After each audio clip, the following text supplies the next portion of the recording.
감사합니다. 빗속을 뚫고 주님 앞에 나온 여러분들을 축복합니다. 한 주간 동안 참 많은 일들이 있는데 이사하시는 그런 분도 있어서 좀 섭섭한 마음도 있지만 또 하나님께서 또 좋은 일도 여러분 가정 우리 교회 가운데 행하시는 줄로 믿습니다. 지난 월요일 날 제가 이제 이렇게 헌금 봉투를 들었습니다만은 70 되신 우리 그 타교의 권사님이 파주에 사시는데 새벽 그 부흥이라는 메시지를 계속 들으면서 너무 은혜가 되고 목사님 밥 한 끼 제가 사겠습니다. 그래서 오지 말라는데도 택시 타고 와가지고 점심 대접을 하고 또 교회 헌금까지 해주셨어요. 제가 한번 여기 써놓은 걸 한번 읽어드릴게요. 그분이 쓰신 겁니다. 하나님 감사합니다. 여전통교회 이영찬 목사님 새벽 시편 부흥 있다 생명의 말씀으로 은혜 주시고 귀한 은총 입게 해주시어서 감사드립니다. 목사님 사역 위에 많은 영혼이 살리고 치유되고 또 회복의 은총으로 부흥되게 하옵소서. 그렇게 이제 보내주셨는데 너무 감사하고 또 여러분들 삶 속에서도 하나님이 주신 말씀으로 붙들고 살면 반드시 좋은 일이 있을 줄 믿습니다. 몇 주 전에 우리 유민숙 집사님 따님 이원주 우리 성도님 이제 신방을 했는데 오늘 아침에 우리 위원사님이 그래요. 우리가 신방 갔다 오고서 좋은 일이 많아서 목사님 또 모시고 싶다고 그랬다고. 여러분 제가 가서 그런 게 아니라 하나님을 사모하고 하나님이 함께 하시는 줄로 믿습니다. 저를 바라보지 마시고 하나님의 말씀을 의지하시기를 바랍니다. 하나님의 말씀이 여러분을 살리게 할 것이고 하나님의 말씀이 여러분들을 새롭게 할 것이며 하나님의 말씀이 우리의 삶 속에 참된 하나님이 주시는 부흥이 있게 될 줄로 믿습니다. 오늘 하나님의 말씀은 계속해서 사도행전 13장은 비시디아 안디옥이라고 하는 곳에서 이제 바울과 바나바가 처음으로 선교한 그 여정을 이제 보여주고 있죠. 지난 시간까지는 그곳에서 유대인들을 대상으로 말씀을 선포한 소위 프리칭, 설교에 대한 말씀을 함께 나눴습니다.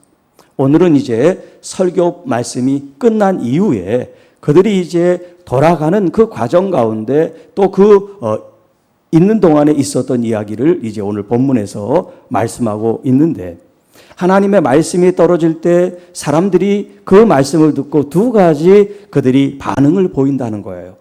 그것은 고대에 있었던 이 초대교회만이 아니라 지금도 역시 똑같습니다. 하나님의 말씀이 선포되고 하나님의 말씀이 떨어지면 거기에 대한 두 가지 반응이 나와요. 첫 번째 반응은 뭐냐면 그 말씀을 통해서 은혜를 받고 새로워지는 기쁨의 역사가 일어납니다. 반면에 똑같은 하나님의 말씀이 선포돼도 그 말씀을 가지고 전하는 사람을 죽이고자 하는 그런 악한 마음들이 생긴다는 거예요. 자, 여기 오늘 본문을 한번 자세히 보시죠. 42절입니다. 사도행전 13장 42절. 그들이 나갈새는 지금 바울과 바나바 이 두 사도들을 말합니다.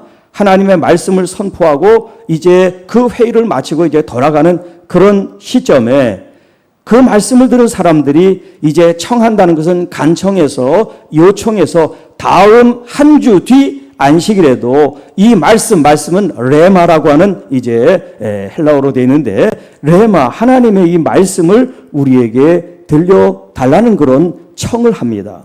자, 그러니까 지금 말씀을 한번 전했는데 그 들은 말씀이 그들에게 유익이 있고 또 감동이 있고 은혜가 돼 있고 더 말씀을 이어서 듣고 싶은 마음이 있었겠죠. 예를 들어서 제가 이제 이 동영상을 갖다가 이제 여러분들은 뭐 단체 톡에 하니까 괜찮습니다만 다른 분들은 제가 일일이 하나씩 보내야 된단 말이에요. 그런데 어떤 사람이 목사님 보내지 마세요. 그러면 제가 더 이상 보낼 수가 없겠죠. 그런데 아무도 그런 말을 하는 분이 없이 말씀을 주셔서 고맙다고 반응을 한단 말이에요. 자, 여기 지금 이 안식일에 말씀을 전하고 돌아가려고 하고 다음에 오겠습니다 한 얘기가 아니에요. 그 말씀을 들은 사람들이 요청을 한 거예요. 다음 주에도 와서 말씀을 전해 주세요 라고요.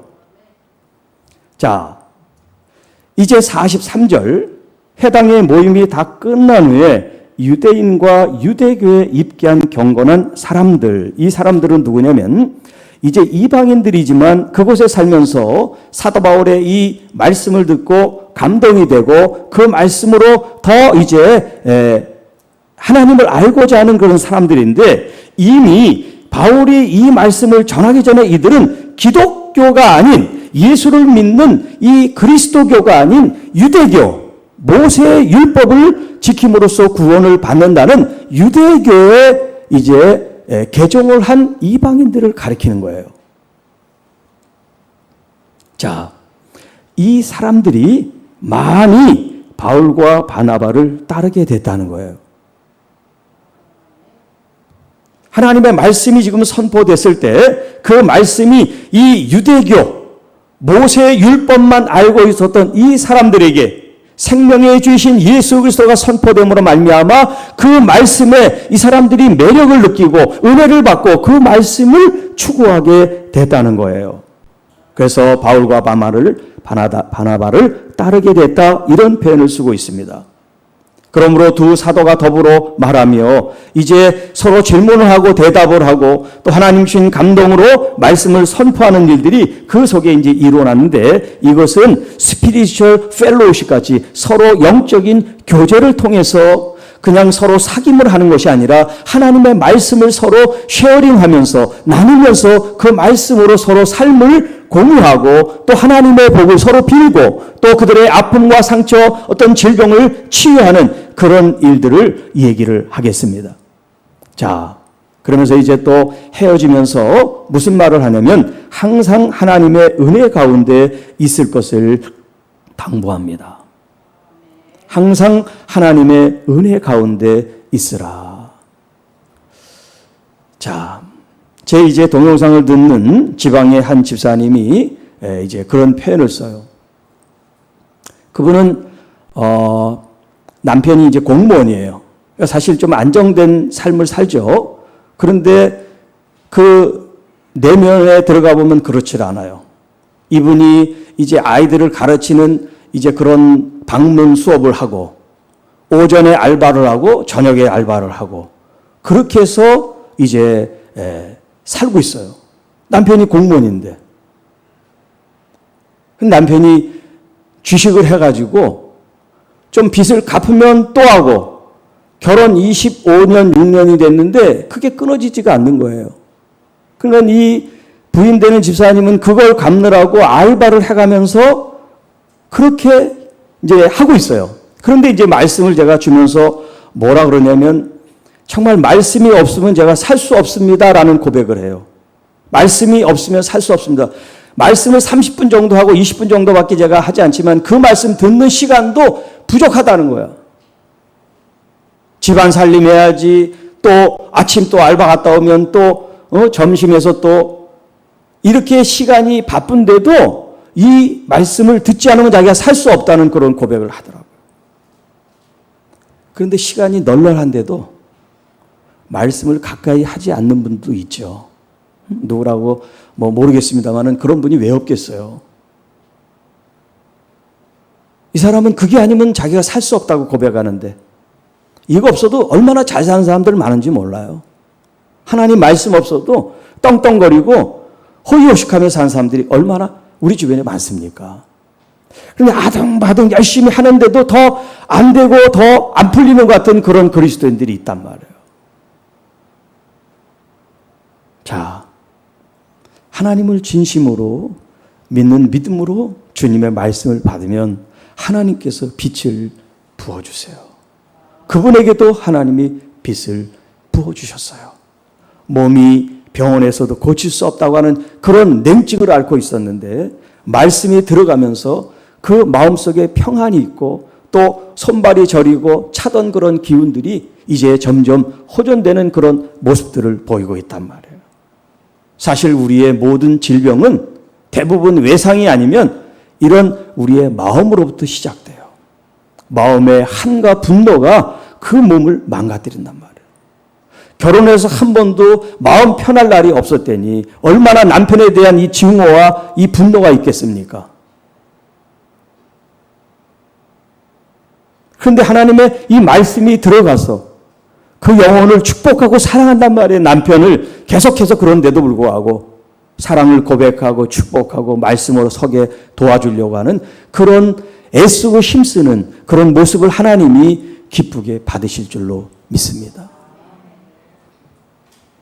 자, 항상 하나님의 은혜 가운데 있어라.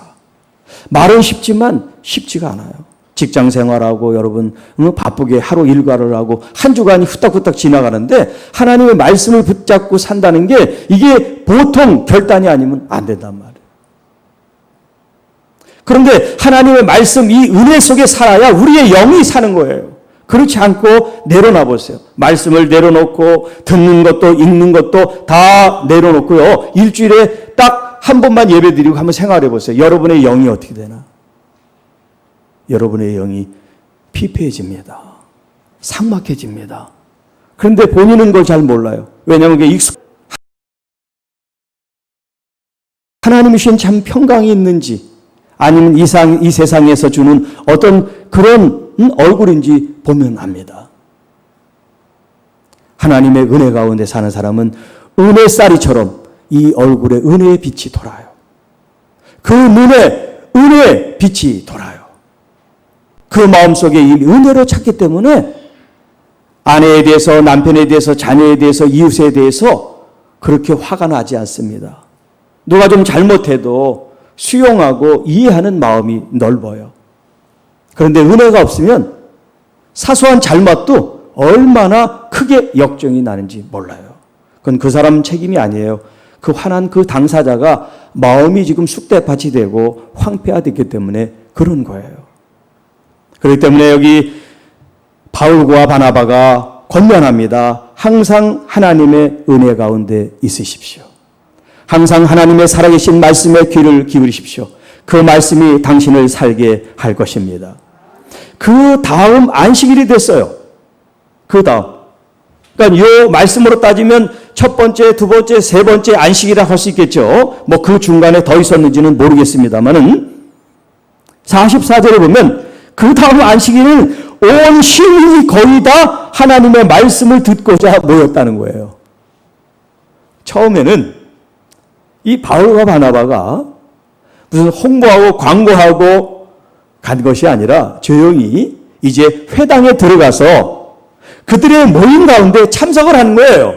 그렇죠, 처음에는. 그런데 그들 이제 회당장이 서로 의논을 해서 새로 오신 분이니까 한번 말씀을 좀 전해주시겠습니까? 라고 물어왔죠. 그랬을 때 좋습니다. 그러면 시간을 주시면 말씀을 전하겠습니다. 그렇게 했단 말이에요, 시작을. 그런데 그 말씀이 끝나고 너무 은혜 받고 좋아서 다음 주에도 좀 와주십시오. 그리고 말씀을 전해주세요. 이렇게 됐단 말이에요. 그 말씀을 듣고 유대교에 있었던 사람, 또 새로 유대교에 입교한 사람, 이 사람들이 더 말씀에 깊이 몰입이 됐다고 얘기했어요. 그리고 사도 바울과 또 이 바나바를 따르고서 말씀을 서로 나누게 됐다는 말씀을 드렸죠. 그리고 이제 그 다음 안식일은 이게 소문이 난 거예요, 이제. 소문이 나서 그 지역에 있는 사람들이, 안디옥에 있는 그 지역의 사람들이 뭐 유대교든 뭐 이 신앙 그런 게 없어요. 듣고 싶은 호기심이 생겨서 사람들이 몰려오게 됐다는 거예요. 할렐루야. 자, 여러분 지금 제4차 산업혁명이라는 말을 쓰죠. 제4차 산업혁명. 처음에 이제 1차 산업은 농경사회에서 전기기관차가 이제 생산이 되면서 2차 산업이 발달됐어요. 기차, 이런 자동차. 그리고 세 번째는 제3차 산업혁명이라는 것은 이제 인터넷, 컴퓨터가 발달해서 새로운 이제 문화를 일으켰어요. 제4차 이제 산업혁명이라는 말을 2016년부터 이제 쓰기 시작했는데 아직 뭐 완전히 들어온 건 아니지만 이제 시작이 되고 있는데 이 4차 산업혁명에는 그럼 뭐 기차, 무슨 인터넷 뭐 이런 게 있는데 그러면 매체가 뭐냐 지금은 뭐냐면 통신이에요. 통신. 여러분이 지금 쓰는 이 스마트폰 뭐 이런 통신 있죠. 이 통신이 이게 망인데 이걸 네트워크라고 그러죠. 네트워크, 망. 이 네트워크가 어떤 네트워크냐면 커넥션 네트워크. 연결해주는 이제 망이에요. 연결망. 그래서 커넥션 네트워크라는 말을 쓰는데 이 4차 산업혁명의 가장 키워드가 뭐냐면 이 네트워크예요. 네트워크. 커넥션 네트워크. 연결해준다는 거예요. 연결. 자, 여러분 지금 만약에 운수회사, 택시회사를 한다 그러면 차가 있어야 되겠죠. 택시가 있어야 되겠죠. 당연한 거 아니겠어요? 만약에 호텔업을 한다. 뭐 이렇게 숙박업을 한다. 그럼 집이 있어야 되겠죠. 건물이 있어야 되겠죠. 그런데 앞으로는 그게 필요가 없어요. 이게 뭔 소리인가 그러실지 모르겠지만 지금 이제 4차 혁명이라는 개념이 그런 시대가 온다는 거예요.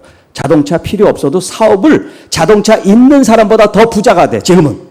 그게 바로 우버 테크놀로지스라고 하는 그런 회사예요. 우리나라는 아직 안 들어왔지만 이 우버 회사는 자동차 기사 그런 게 없어요. 일반 사람이 가지고 있는 자동차를 택시화 시키는 거예요. 네트워크를 서로 연결해 주는 거예요. 스마트폰에 있는 앱을 통해서. 그 다음에 이제 이런 숙박, 호텔 이런 게 여행하면 당연히 필요하죠. 잠잘 곳이. 그런데 이 회사는 집이 하나도 없어. 그런데 전 세계에서 이 호텔업이나 관광업의 1등이야. 수입이. 그 회사가 이름이 뭐냐면 에어비앤비라고 그래요. 에어비앤비. 내가 무슨 회사 홍보를 하는 게 아니라 여러분들이 좀 개념을 알도록 이제 하는 건데 이 에어비앤비는 뭘 하냐면 숙박을 제공하는 건데 그야말로 집을 가지고 있질 않아요. 그럼 건물을 가지고 있잖아. 그럼 어떻게 사업을 하냐? 사람들이 가지고 있는 집을 내가 한 방 하나를 좀 나누고 싶어. 돈도 벌고. 그런 사람들이 있겠죠. 여유가 있는 사람.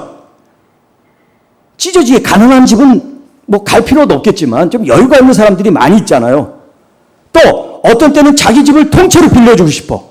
그런 사람들이 있단 말이에요. 뭐 별장일 수도 있고 새로 집 두 채 가진 사람이 한 채를 할 수도 있고 이런 사람들이 회원가입을 해서 서로 연결만 돼. 그럼 이 회사는 수수료만 받고 원하는 사람과 집주인을 연결만 해주는 거예요. 이게 커넥션을 해주는 거예요. 그게 2009년에 시작했는데 지금 세계 체인 업계의 3대 회사를 합친 것보다 더 많은 수입을 얻는다 그래요. 집 없이 시작했는데. 근데 이걸 처음에 시작한 이 청년들이 어떻게 이제 아이디어를 얻었냐면 자기가 살고 있는 그 도시에 국제 박람회를 열었는데 사람들이 너무 전 세계에서 몰려오는데 집이 없는 거예요. 호텔이 다 차가지고. 그래서 그걸 생각해서 우리 방 있는 거 빨리 치우고서 사람을 받아야 되겠다. 그렇게 생각한 거예요. 그래서 사람들을 받아서 그 해 대박이 났대요. 그래서 이거를 점점 해나가면서 생각을 한 거예요. 나만 할 게 아니라 다른 사람도 이런 생각을 할 수가 있으니까 그걸 연결해 주자. 그래서 전 세계에 네트워크를 형성해서 회사를 지금 하고 있는 중이라는 거예요. 자, 여러분 신문 보셨는지 아지만 이 현대 자동차가 자동차만 만들다가 어디에 지금 관심을 갖냐면 이런 배달하는 데 있죠. 택배. 그런 회사를 인수했어요. 아니 자동차만 만드는 회사가 무슨 택배 같은 걸 왜 하나. 여러분 그렇게 생각할지 몰라요. 네트워크 시대란 말이에요. 네트워크. 이 우버라는 회사가 자동차를 생산하는 회사가 아닌데 처음에는 이 우버 택시라는 서로 승객을 태우는 일을 했어요. 그런데 점점 발달하면서 뭐냐면 택배까지 하는 거야. 택배까지. 손에 안 되는 데가 없는 거예요. 이동하는 것은 전부 다 이 회사가 다 장악을 해버리는 거야. 이 현대가 그걸 본 거죠. 우리도 빨리 이 자동차를 만들 게 아니라 자동차로 할 수 있는 일을 링크를 해야 되겠구나. 연결해야 돼. 그거 생각한 거예요. 이 CEO가. 제가 왜 이런 얘기를 장황하게 드리냐. 지금 시대는 이제 네트워크. 연결해 준다는 거예요. 연결. 지금 이 본문이 그걸 좀 나 혼자 은혜 받고 입 닫으면 역사가 일어나지 않아요. 그런데 은혜 받은 것도 계속해서 얘기를 하는 거야. 이런 말씀이 있어. 이런 교회가 있어. 이런 분이 있어. 하나님은 이런 분이야. 이런 역사가 일어나. 계속해서 얘기를 하는 거. 이게 바로 네트워크 연결을 위해서 필요하다는 얘기예요. 이제 여러분 움직여야 될 때예요. 우리 교회 오십시오가 아니에요. 지금은 코로나 때문에 오라 그래도 안 와요. 400명 모이는 교회가 있었는데 그 교회 확진자가 한 사람 나왔어요. 그 다음 주에 400명 되는 사람이 10명이 나왔대요. 10명. 오지 말라 그런 것도 아니야. 본인 스스로 안 나와 이제. 그런 일이 생기면.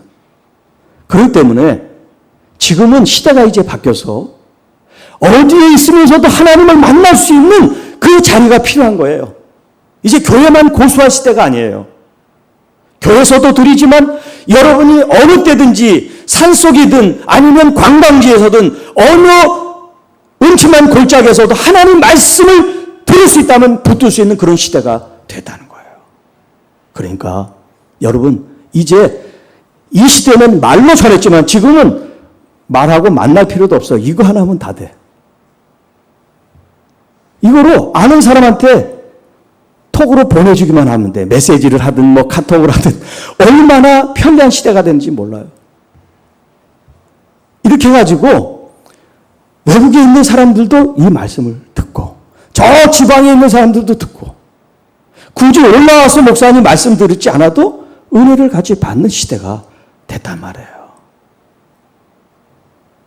자, 이렇게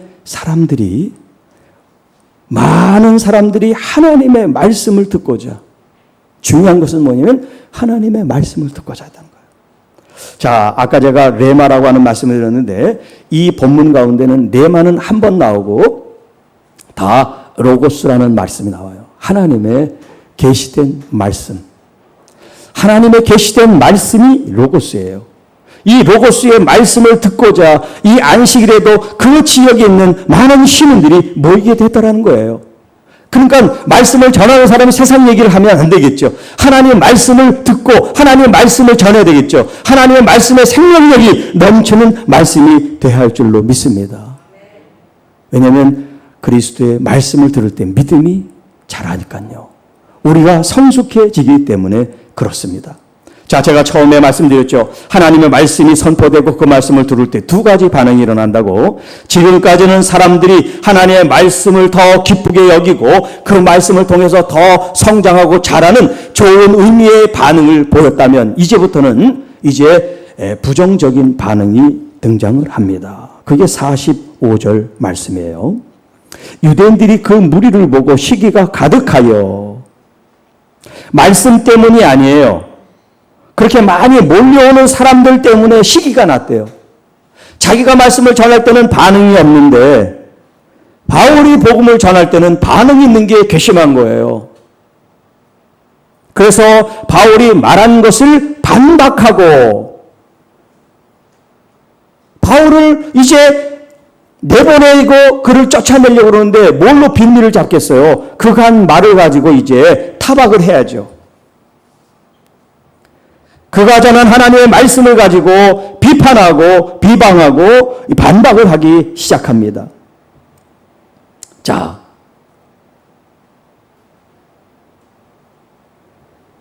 이렇게 반응을 보일 때 사도 바울이 그들에게 말씀을 선포합니다. 하나님의 말씀을 마땅히 너희에게 전할 것이어서 회당에 와서 먼저 하나님의 이 말씀을 전하였는데, 여러분 왜 바울과 바나바가 먼저 회당에 갔어요? 거기는 유대인이 있단 말이에요. 자기 동포가 있단 말이에요. 하나님의 선민이 있단 말이에요. 그들에게 이 생명이 주신 예수 그리스도, 비록 그들이 알지 못하고 하나님의 아들을 예수님을 십자가에 내어줘서 그를 죽게 한 그런 같은 동포지만 또 바울도 그런 자리에 있었고, 그런데 나사렛 예수 그리스도를 그가 만남으로 말미암아 개종하고 회심하고 회개함으로 새 사람이 된 것처럼 회당에 있는 여러분들도 몰라서 그런 것이니 이제 예수 그리스도를 구주로 영접하면 당신에도 하나님이 주는 생명의 그런 빛이 날 것입니다 라고 선포한 그것을 지금 얘기를 하는 거예요. 자, 그런데 그들이 그걸 어떡합니까? 그걸 못하게 하고 비방하고 아니라고 얘기하면서 여러분들이 결국 복음 하나님의 생명의 말씀을 버렸습니다. 영생을 하나님이 주시려고 여러분을 불렀지만 여러분 거기에 대해서 합당하지 않은 자로 스스로 자처한 것입니다 라고 얘기를 해요. 그리고서 그 다음 말씀, 우리가 이제 이방인에게로 갑니다. 더 이상 회당에 가서 유대인들에게 복음을 전하지 않고 내가 이제 이방인들에게 가서 복음을 전하겠습니다. 물론 그 뒤에도 유대인에게 안식일에 이제 회당에 가서 전하는 말씀이 있긴 해요. 있지만 계속해서 그들은 배척하고 학대하고 박해하기 때문에 복음을 전하지를 못합니다. 그 말씀이 47절에 예언서 이사야 49장 6절에 있는 말씀을 지금 예언의 말씀을 선포합니다. 내가 너를 이방의 빛으로 삼아 너희로 땅끝까지 구원하게 하리라. 하나님께서 지금 사도 바울을 이방의 빛으로 삼아 이방 사람들이 아직 예수 그리스도의 빛을 경험하지 못한 이 어둠 속에 있는 사람들에게 생명의 빛이신 세상의 빛으로 오신 예수 그리스도를 증거하도록 땅끝까지 이르러 증인이 되도록 그들을 하나님의 말씀으로 구원케 하는데 내가 너를 사용하리라 말씀을 하고 있습니다. 자, 거기에 대한 이제 반응이 또 이제 긍정적이고 은혜로운 반응이 이제 나옵니다. 그러니까 이 짧은 한 10절 되는 말씀이 긍정과 부정 이렇게 겸해서 나오고 있어요. 자, 48절입니다. 이리 듣고 기뻐하여 하나님 말씀을 찬송하며 영생을 주시기로 작정된 자는 다 믿더라. 자, 지금 유대인들도 바울이 선포한 말씀을 듣죠. 또 이방인들도 말씀을 듣습니다. 그런데 들었지만 반응이 다르다고 그랬어요. 들었지만 나오는 반응이 달라요. 여기 지금 이방인들은 듣고 기뻐합니다. 이 기쁘다는 것은 어떤 표현이에요? 참 만족하다는 거죠. 참 좋다는 거죠. 그 말씀이 너무 달고 좋은 말씀이에요. 그 말씀 때문에 그들의 이 심령이 기쁨으로 가득 찹니다. 자, 이 가득 찬 이 기쁨이 그 다음 어떻게 표현되느냐? 하나님의 말씀을 찬송하게 되었다는 거예요. 여러분, 단순히 들어서 은혜를 받았습니다 그러지 않고 더 적극적으로 하나님의 말씀을 가지고 하나님을 경배하고 찬양하고 하나님께 영광을 돌리고 있어요. 여러분, 우리의 찬양이 바로 하나님의 말씀이 근거가 돼서 주님을 높이는 찬양이고 예배가 되기를 축복합니다. 하나님께 우리의 이 기쁨과 우리의 감사와 이 은혜를 말씀을 주님께서 주셨기 때문에 그 말씀을 근거로 주님을 찬양하는 거예요. 그러니까 하나님의 말씀이 우리에게 임할 때 첫째, 우리의 관점에서 내 마음의 기쁨이 충만해요. 자, 내가 지금 아파요, 힘들어요, 어려워요. 아직도 마음에 상처가 있어요. 이게 지금 해결이 안 됐어요. 그런데도 불구하고 하나님의 말씀이 들어옴으로 말미암아 기쁘기 시작해요.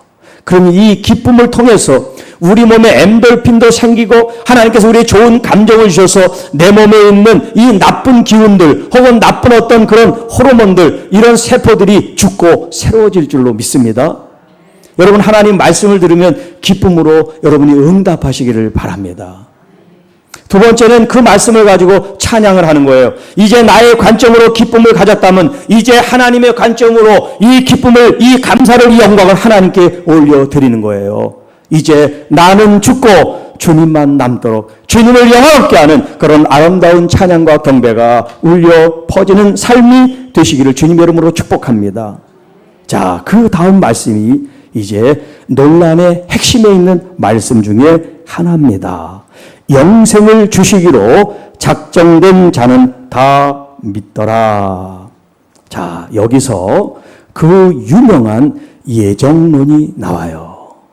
물론 다른 본문도 예정론을 뒷받침하는 본문이 있습니다만은 그 중에 이제 한 본문이 오늘 말씀이에요. 영생을 주시기로 작정된 자는 다 믿더라. 요 지금 그 번역으로 보면 이제 칼빈이 주창했던 그런 예정, 또 이중 예정이라는 것은 선택과 유기, 선택받은 사람도 있고 선택받지 못한 사람도 있다. 이제 그렇게 이제 교리화시켰어요. 그걸 이제 예정론, 이중 예정론 이런 이제 얘기를 합니다. 이게 켈빈의 이제 그 교리인데, 왜 그러면 켈빈은 이 예정론을 그렇게 중요하게 생각했냐? 그 당시 인간의 자유의지가 우리를 구원케 한다는 이런 논리들, 이런 신학적 사고들이 이제 있었어요. 그걸 이제 알미니안주의라고 그러는데, 이 알미니아라는 사람이 이제 주창함으로 많은 사람들이 그를 따르니까 그게 하나의 이제 종파가 됐어요. 거기에 대해서 이 켈빈이 이제 반박을 하고 새로운 말씀을 가지고 구원은 인간의 의지와 상관없이 하나님의 절대적인 주권에 의해서 구원받는다. 이걸 이제 수립하면서 나온 말이 예정이에요. 하나님은 이미 우리가 태어나기도 전부터 하나님은 예정하셨다 이거예요. 이거 잘 들으세요, 여러분. 중요한 말이니까 하나하나. 하나님께, 켈빈의 입장에서 얘기하는 거예요. 하나님께서는 사람들이 태어나기도 전에 이미 만세 전부터 예정을 하셨는데, 어떤 사람은 선택하시고 어떤 사람은 선택하지 않도록 하나님이 작정하셨다는 거예요. 자, 그러면 선택받은 사람은 좋겠죠. 무슨 일을 해도 나는 이미 선택받은 거야. 네. 구태여 이렇게 열심히 신앙생활 안 해도 돼요. 편하게 그냥 살고 싶다면 살아. 왜? 이미 다 계획되어 있는데 뭐. 그러면 반면에 아무런 일도 하기 전에 태초부터 이미 나는 버렸어. 그럼 하나님, 사랑의 하나님도 아니고 불공평한 거 아니야? 하나님 그렇게 정의로운 하나님인데? 이런 질문을 할 수 있겠죠. 그래서 지금 신학적으로 이 켈빈의 이 예정론은 심각한 도전을 받고, 또 특히 이제 켈빈이 이제 추구하는 걸 따르는 사람들이 장로교, 우리 장로교인데 전 세계로 보면 우리 장로교는 극소수에 지나지 않습니다. 우리 대한민국이나 장로교가 많지 외국에는 장로교가 거의 없어요. 전부 다 침례교예요, 침례교. 그러니까 켈빈의 이 예정론을 믿는 사람은 온 전체 그리스도인 가운데 몇 프로 안 돼요. 10%도 채 안 돼. 많은 사람들이 이 예정론을 따르지 않습니다. 그런데 장로교는 이 예정론을 붙잡고 있단 말이에요. 저 같은 경우도 예정론을 붙잡고 있어요. 제가 장로교 목사라서 그런 게 아니에요. 이제부터 내가 이걸 잘 설명할 테니까 잘 들으세요. 켈빈이 얘기한 예정론은 저도 반대해요. 오늘날 많은 장로교 목사님들도 다 반대해. 왜? 그건 운명론적이라 이 말이야. 운명론적. 해보지도 않고 이미 결정됐으니까 이건 잘못됐다라는 거예요. 뭐 여기에 대해서 성경을 많이 얘기할 수 있지만 이거가 짧은 시간에 이걸 예정론을 지금 다루는 시간이 아니기 때문에 이해를 하시고 나중에 이제 기회가 되면 본격적으로 한번 말씀드릴게요. 자, 하나님의 성품과 또 이제 성경에서 말하는 말씀들하고 이 운명정동 예언은 맞지가 않아요. 왜? 하나님은 이 세상을 사랑하셔서 독생자를 주시고 그 아들을 믿는 자에게 구원을 주신다 그랬는데, 그러면 그 말씀들이 그럼 뭐예요? 하나님은 이미 다 정해놓고 그 말씀을 하신 거고, 그러면 그 말씀을 믿고 따르는 사람들은 정해놨는데 우리가 모를 뿐인 거지. 그러면 이게 말이 안 된다는 거예요. 저도 그렇게 생각하고, 그렇기 때문에 켈빈이 말한 운명론적인 이 예정론을 말하는 사람은 지금 거의 없어요. 이거를 이제 해석을 하는데 지금부터가 중요한 겁니다. 왜 예정론이 중요한가? 이 예정이라는 것은 그동안 비판받은 게 뭐냐면 하나님께서 사람 누구누구를 선택하고 누구를 버렸다. 이게 문제가 됐단 말이에요. 그런데 정말 성경적인 예정론은 그게 아니에요.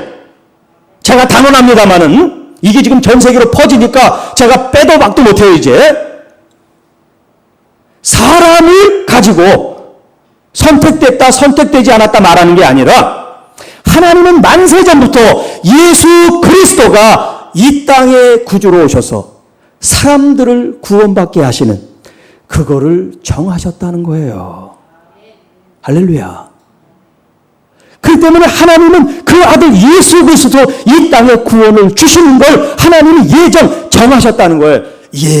예정이라는 건 미리 정했지. 주님께서, 하나님께서 예수님을 이 땅에 보내시는 그 사역을 이미 하나님의 계획을 말씀해 주시단 말이에요. 그렇기 때문에 그러면 오늘 이 본문은 그러면 어떻게 된 거냐? 여기 오늘 본문에 보면 영생을 주시기로 작정된 자 그랬죠. 제가 이제 설교를 하면서 이 번역에 대해서 많이 이렇게 좀 얘기를 하니까 정말 성경이 잘못 번역이 된 게 이렇게 맞나 이제 그런 오해를 하시는 분도 있는데 성경이 잘못된 번역이 된 게 물론 없지 않습니다. 사람이 한 거니까. 그러나 이제 제가 얘기하는 것은 좀 더 원문에 가깝게 그 문맥과 가깝게 여러분에게 설명을 해드리려고 그러는 거예요. 그런 점을 이해하시고 들으십시오. 자, 영생을 주시기로 했는데 주신다는 말이 사실은 없어요. 원문에는. 주신다는 말씀은 없고 영생으로 혹은 영생을 위하여 또 영생에 이르게라는 그런 부사가 있을 뿐이지 주신다는 말씀은 없어요. 그런데 그렇게 해석을 한 거예요. 그렇게 해석을 하다 보니까 문제가 생긴 거예요. 여기 작정됐다고 이 번역된 것도 이제 단어를 보면 헬라어든 히브리어든 단어에는 1차 의미가 있고 2차 의미가 있어요. 1차 의미라는 건 뭐냐면 본래 쓰던 활용이에요. 본래 쓰던 의미. 근데 2차 의미라는 건 그렇게 썼는데 이게 이제 다르게 발전이 된 거야. 이제 시대가 흐르면서 단어가. 자, 그런데 지금 여기 번역된 것은 2차 의미로 번역을 한 거예요. 2차 의미로. 그럼 1차 의미는 뭐냐? 1차 의미라는 것은 이제 영어로는 어레인지먼트라고 그러는 건데 이 어레인지먼트는 뭐냐면 어수선하고 막 이렇게 정리가 안 된 거를 정리정돈하는 거를 어레인지먼트라고 그래요. 어레인지먼트. 그러니까 잘 맞춰가지고 이게 정렬을 해놓는 거예요. 보기 좋게. 지금 이 작정됐다고 하는 이 단어가 정렬을 해놓은 거예요. 정렬. 그러니까 위치해 놓은 거죠. 위치해 놓은 거야.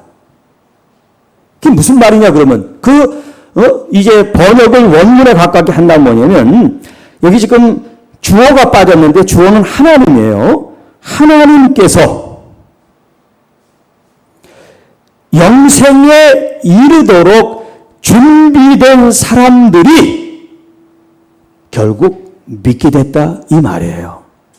어떤 사람은 작정돼서 구원받고 어떤 사람은 작정이 안 돼서 구원받지 못했다. 그러니까 여기 이방인들은 작정돼서 구원받고 유대인들은 배척하니까 이 사람들은 작정이 되지 않은 사람이야. 이미 하나님의 유기를 받은 사람들이야. 선택을 받지 못한 사람들이야. 이런 뜻이 아니란 말이에요. 만약에 이 유대인들이 유기가 됐다면 하나님께서 이 회당에 바울을 보내서 복음을 전할 이유가 없죠. 이미 끝난 사람들인데 하나님께서는 유대인들을 버리지 않으셨어요. 그들을 끝까지 사랑으로 부르고 계세요. 그 선택은 누가 하냐면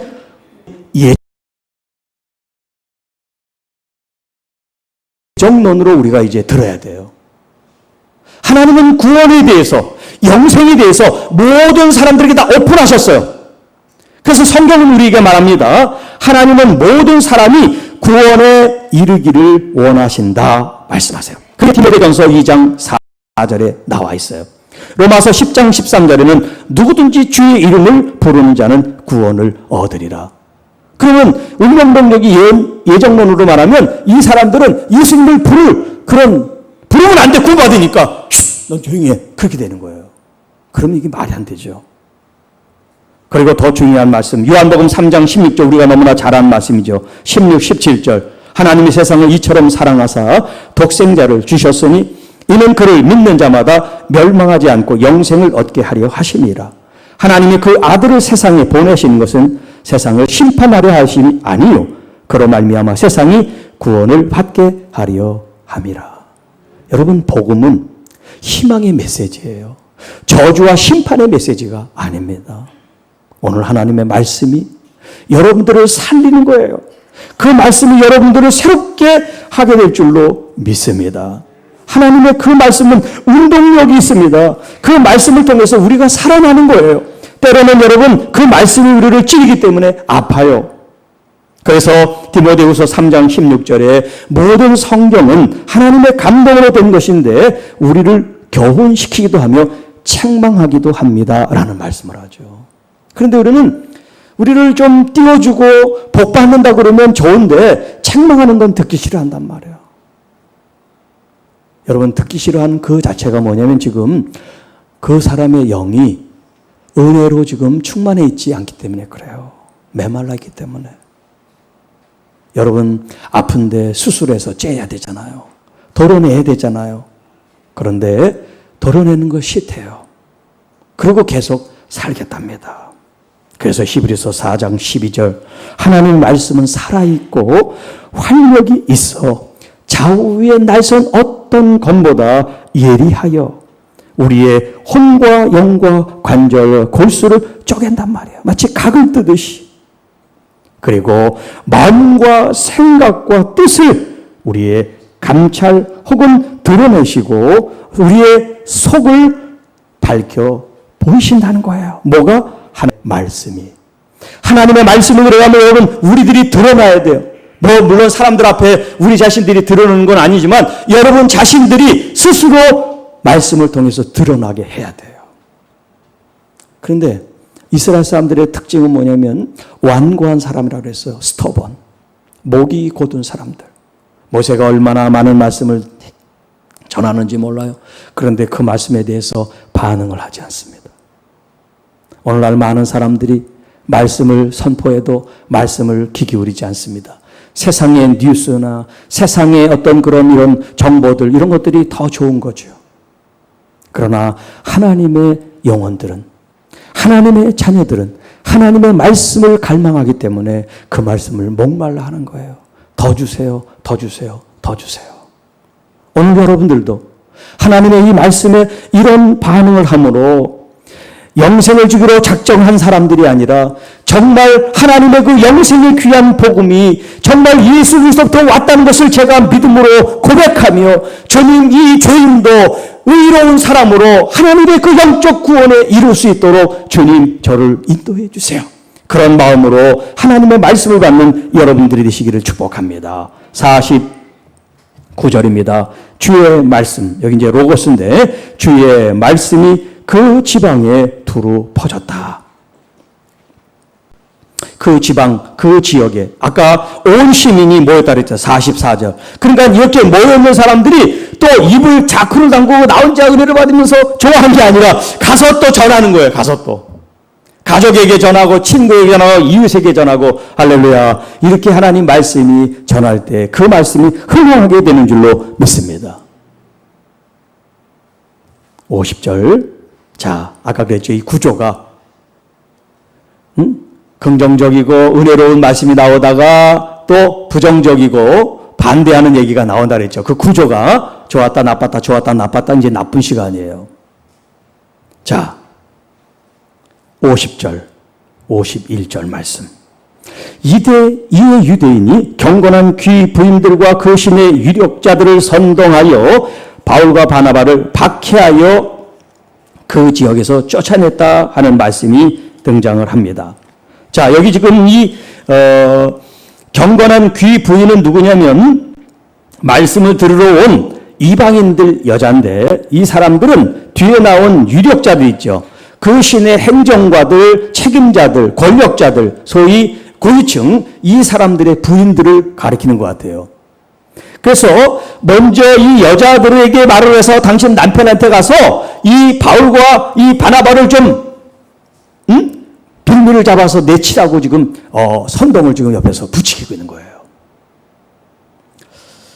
자, 제가 무슨 여자분들에 대해서 특별히 악의적이거나 선입관은 전혀 없습니다. 네.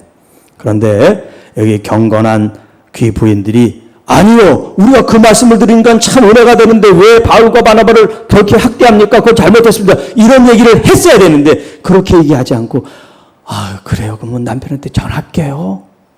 무슨 명품 가방을 선물 받았는지 모르지만 하여튼 백을 썼는지 모르지만 하여튼 가서 남편한테 얘기를 했어요. 그래요. 그래서 두 사람이 거기에 대해서 이제 항거하지 않고 발의 티를 떨어버렸다. 발의 티를 이제 그 벗어버렸다는 것이 고대는 이제 신의 심판이 있을 때 나는 거기에 대한 책임이 없습니다라는 어떤 그런 의미로 이제 티끌을 벗었다는 그런 얘기가 나와요. 마지막에 하나님이 심판할 때 당신들이 하나님의 심판을 받는 건 내 책임이 아니라 당신들이 져야 됩니다. 이제 마치게 되는데요. 자, 제자들은 기쁨과 성령이 충만했다. 이 제자들은 누구냐면 바로 여기 지금 비시디아 안디옥에서 복음을 들은 사람들을 가리켜요.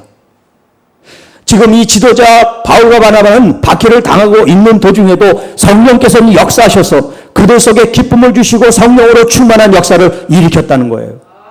여러분, 교회는 핍박하고 핍박이 일어나고 어려울수록 믿음이 더 자란다는 것을 기억하시기 바랍니다. 나태하고 좋을 때는 우리의 마음이 너무나 헐거워서 긴장감이 떨어지기 때문에 말씀에 집중이 안 돼요. 그러나 아까 좀 얘기했죠. 그렇게 가정에 어려움이 있을 때 알바로 몇 학기 하고 잠을 못 자지만 하나님 말씀을 사모한다고 그 영혼이 몸이 막 정신없이 아프지만 하나님 말씀을 붙들고 산다고. 오늘 여러분 그런 하나님에 대한 갈망, 말씀에 대한 갈망이 있으시기를 축복합니다. 하나님을 찾고 찾는 자, 그냥 찾는 게 아니에요. 누구보다도 열정을 가지고 누구보다도 강력한 마음을 가지고 주님을 찾는 의지가 있을 때 내 안에 있는 모든 우울증이 떠나갈 줄을 믿습니다. 내 안에 있는 모든 암들이 사라질 줄로 믿습니다. 경제적인 모든 어려움도 곤고함도 우리 주 예수 그리스도의 말씀이 여러분을 이기게 하실 줄로 믿습니다. 그 말씀 되게 하십시오. 말씀이신 우리 주님이 우리 안에 거하십니다. 내 안에 거하십니다. 내 안에 거하신 말씀이신 주님이 여러분을 사용하게 하십시오. 여러분의 입술을 통하여 능력이 나가게 하시기를 바랍니다. 안 돼, 못해, 그건 여러분의 마음이에요. 할 수 없었는 여러분의 마음이에요. 이제 여러분은 십자가에 못 박으시고 믿음으로 하나님 말씀을 주하시기 바랍니다. 이 생명의 말씀이 여러분의 삶을 변화시킬 겁니다. 우리 교회를 변화시킬 겁니다. 할렐루야. 하나님께 영광과 존귀를 돌립니다. 기도하겠습니다. 주 하나님 아버지 감사합니다. 오늘 비시디아 안디옥에서 같은 하나님의 말씀을 받고도 어떤 심령은 새로워져서 그 말씀의 은혜를 받고 기쁨과 성령으로 충만한 사람이 있는 반면에 어떤 사람은 그 말씀을 가지고 학대하고 박해하고 하나님의 이 복음을 경멸한 사람들. 오늘 우리는 누구입니까? 나는 어떤 사람입니까? 오늘 이 말씀을 두고 결단하게 하여 주옵소서. 하나님의 사람, 하나님을 따르는 믿음의 사람일 때 오늘 이 말씀을 붙들고 이 말씀을 전하는 저희들이 되게 하여 주옵소서. 나만 듣고 만 것이 아니라 이 생명의 말씀이 땅끝까지 전해질 수 있도록 우리를 사용해달라고 하나님께 기도하는 우리들이 되게 하여 주옵소서. 이 말씀이 선포되는 자리에 하나님 도우시옵소서. 하나님의 능력으로 역사해 주시옵소서. 모든 질병에서 자유케 하여 주옵소서. 모든 묶임으로부터 자유케 되기를 원합니다. 모든 아픔과 상처로부터 치유가 일어나게 하여 주옵소서. 생명이 있는 이 자리에 하나님 우리가 더 기쁨으로, 더 감사로, 더 몰입해서 주의 말씀을 받는 하나님의 자녀들이 되기를 원합니다. 세상의 어떤 가치보다 하나님의 이 로고스, 그 말씀이 내 삶 속에 내마가 돼서